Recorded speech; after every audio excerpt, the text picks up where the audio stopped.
Persian Rumi says, I died as mineral and became a plant. I died as plant and rose to animal. I died as animal and I was man. Why should I fear? When was I ever less by dying? Yet once more I shall die as man, to soar with angels blessed. But even from angelhood I must pass on. All except God doth perish. When I have sacrificed my angel soul, I shall become what no mind e'er conceived.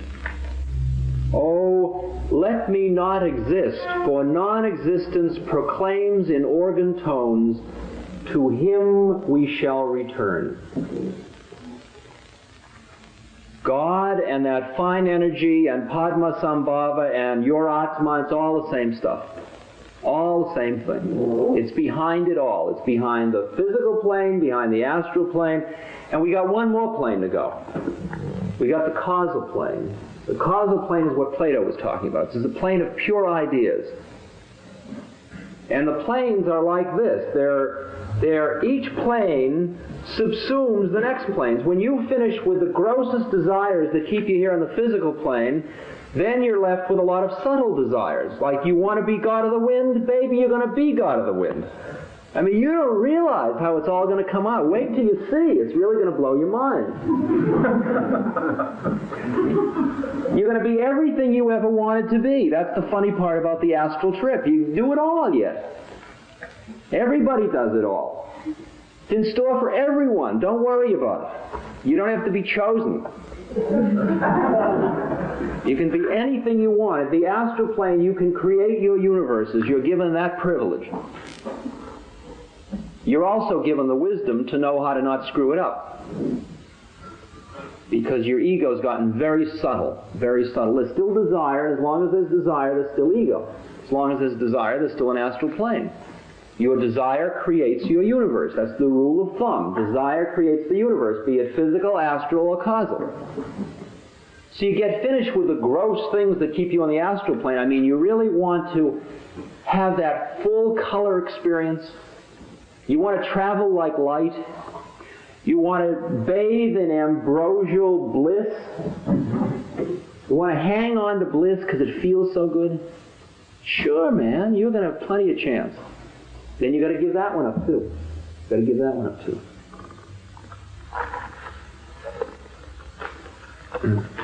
I have a guru brother who is in the Himalayas. He is in a cave in the Himalayas. He is a 23-year-old Westerner from Laguna Beach. Okay. Except he happens to be a very high being. I'll tell you why, who's what in a second. He is spending most of his time in this cave on the astral plane. He's doing his astral work at the moment. Because the rules of this game are, when you start the trip, as you get purer, as your mind gets calmer through meditation, as you learn to work with the energies, you can easily get out of the time-space locus and the gross physical plane. Then you go into the next plane. But you got a lot of work to do there because it's very seductive, and you got to go a lot of trips there, just like you're going trips here. And if you do enough, you can do the whole thing through the physical, causal, astral, and causal, all in one lifetime. Now, when you go from physical to astral to causal, you're still with the subtlest desires, the desires for pure idea, pure idea. Thought creates matter. Mind creates matter. The causal plane is the world of ideas that creates the universe. Right at the top of the causal plane is where we call what we call Godhead. The Godhead. It's the first place into the universe of form. It's the first world of form. It's the place where God created the universe. His mind, his thought manifested into the universe. His thought manifested into all the lower levels of the causal plane, all of the astral plane, and all of the physical plane. His thought manifested into all of that. And when you go back and back and back and back, you go to that place where you become one with the Godhead. You are God at that point. You are the idea that lies behind the universe. You literally are it. You're not making believe you're it, you are it. And the funny thing is, you're still not finished. And as far as a Buddhist is concerned, you haven't even begun the trip. You're still hung up in form. Because he says, baby, it's all illusion, no matter how groovy it gets. I mean, this physical plane's obviously illusion, all a dream. Then you go to bed at night, and you go to sleep, and then you dream. Now, you notice about your dreams, they're very real, and yet they don't have any physical form. That's the astral plane. You're dreaming in the astral plane. And then when you get to the point of just pure ideas, sometimes when you're a very high physicist, or poets you've seen, they touch just pure idea. Sometimes art or a vase or something gets so essency, you feel you are touching God by being in connection with that piece of art. Because it's pure idea. It's the idea of vaseness, if you will. That place. It's causal plane.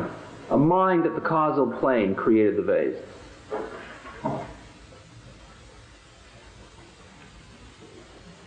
Created the vase. But then you go finally through the final door. And you go from the form into the formless, into the void, into the beyond. The Tibetan mantra is Gate Gate Para Gate Parasamgate Bodhi Swaha. O wisdom which has gone beyond the beyond, to thee homage. When you have crossed the ocean of samskara, the ocean of illusion, the ocean of desire, the ocean of attachment, you can call it whatever you will, it's all the same ocean. When you have crossed through all the form, you enter into the state of formlessness. It is eternally quiet. It's eternally quiet. To go, you've got to go the whole trip, all the way back, before you get to the place where you see that behind all of this, there is all of this in its Om, in its unmanifest form, always, eternally, that nothing's really happening at all. Nothing's really happening at all. Nothing ever happened. Nothing's ever gonna happen. There's nothing you got to do. There's no doer to do it anyway. It's the grand illusion, and all of the groovy trips in astrology and the astral plane and occult powers, and all the groovy trips of mind, and all the groovy trips of God concepts and ideas and creations and all that. It's all stuff. Beautiful, exquisite. I mean, oh, wow. Because at every level it's the same trip, it's the cell and the microcosm and the macrocosm and the macrocosm that's the macrocosm of that, including that microcosm. They're all the same, repeated over and over again. There are certain laws that you understand when you're in the Godhead. You see how the whole system works. You see about action and reaction. You see a lot of the laws that man in his highest moments has touched. He's touched. Just like when Einstein touches, you can see that he broke through. You understand when a man breaks through. And Einstein was a pure being, and that's how he touched it. He got beyond ego. He got into the world of pure ideas. He got to the Godhead. He saw how it was in that one little place. He went through right down the middle. Right down the middle. And then, when you have gone all the way out, like Buddha, when he sat under the Bodhi tree, and he went beyond all the desire and all the attachment that kept him being God even. I mean, it's groovy to be God. You know, if you've just been a little child, or been pushed around, or been just, a taxpayer, Wow, not only can you play Nixon, I mean, don't settle for being president, be God. And then when you've used up all those desires, then you're ready to go through the door. Now, the game is that Buddha sat, and he sat there for 7 days, and he said, well, shall I just hang out here, or shall I come back? And there are many beings that don't, they just finished. They're not on assignment because they're really finished. See, many of us have gone through every one of those doorways. I've been through every one of those doorways. I have been into the void. Yet here I am, sitting here in form, thinking in form, seeing in form, most of the time being at the lowest level. Because my desires brought me down. They brought me back all the time. I was not free of attachments, and I had to keep coming back to the level the attachments kept me at. But if you have purified and finished with attachments, that's what renunciation means. You've finished with attachments. It doesn't mean anything about what you do in the world. It has to do with your inner being. If you've gone the whole trip, then you get into the void, and you're in the void, and you are eternally in the still, quiet ocean where the lights of mother and son merge as one. It's all one. It never was and never will be. Then Buddha saw, he had a vision, and the vision said, from the astral plane or causal plane, said, sent him on assignment, in effect, said, there are many beings whose veil is very thin, and you can come back and teach them. And that's the bodhisattva role. Because you finally understand that though it is all illusion, it never was and never will be, at every level at which you exist, you are part of everybody else. So as long as anybody's hung up, you're still hung up. Because it's all one being, really. That's the bodhisattva problem. Till everybody makes it, nobody makes it. So what happens is you go all the way out, and then you come back. He who clings to the void and neglects compassion. Now, what does the word compassion now mean?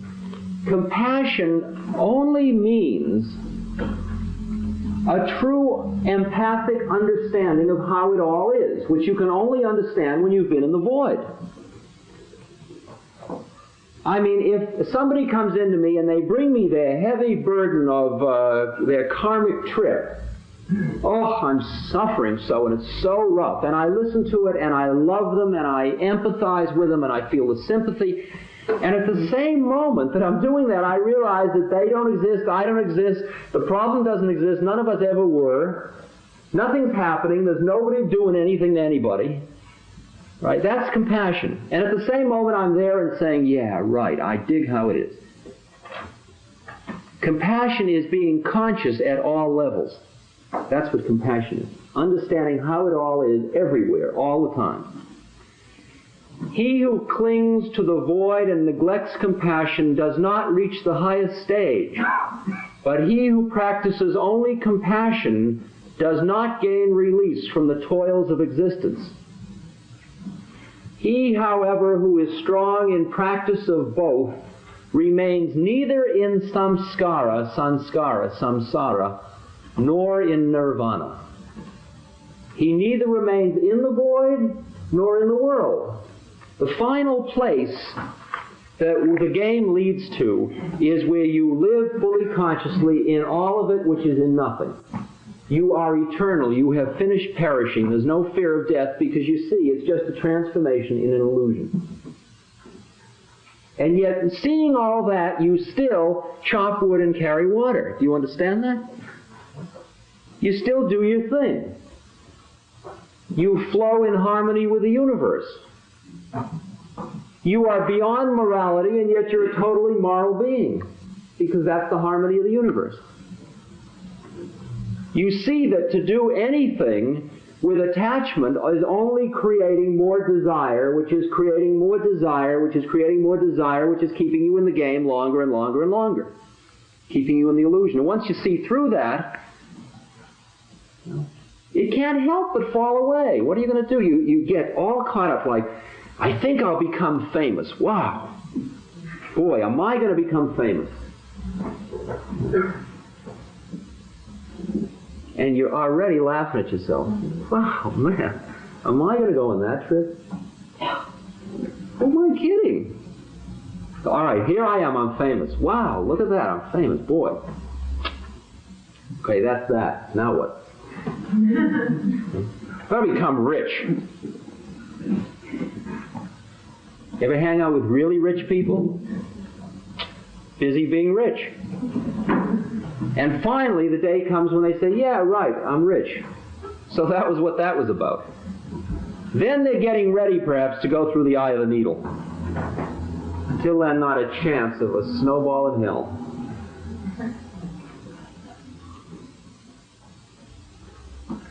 That final place of pure idea is the place where yin and yang exist. It's the place where duality exists. The first place into form from the formless, you come into the place where there is energy, where there is form, and at that point there is polarization.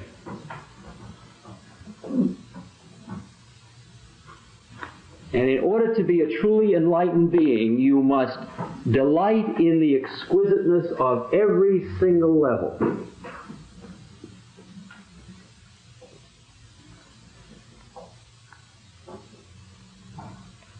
You must take joy in your maleness or femaleness at the same moment as realizing you are both male and female, and you were never either male nor female.